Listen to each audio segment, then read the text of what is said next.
Hello mga beloved, good morning. I'm busy po si Tina. Busy po ang resto ni Tina. Ang kusina ni Tina. Ayan, nakamarinate po ako ng chicken. Steam ko po yan. Ayan po ang aking ginamit na marinate. Ayan, masarap po yan. Chinese po yan na spicy big mix. Ayan, sa isang manok, isang pack po. Isang pack na ganito. Isang ganito po siya. Ayan. Tapos, steam po natin siya ng 25 minutes. Tapos, mamaya po ipapakita ko po yung aking sauce. Ito naman po yung aking pangsabaw. Yan ang ilalagay ko. Magsasabaw ako ng... Yan po aking mga ingredients mamaya. May bisita po. Ay, mga elderly at mga pastor. Aking bisita for today, Thursday. It's fellowship day.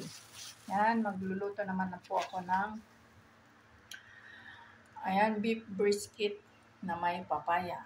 Yan po. At ang aking dessert ulit ay ang mixed beans na may nyug. Yan. Ilalagay ko yun sa soup. Na-boil ko na yan. Yan po.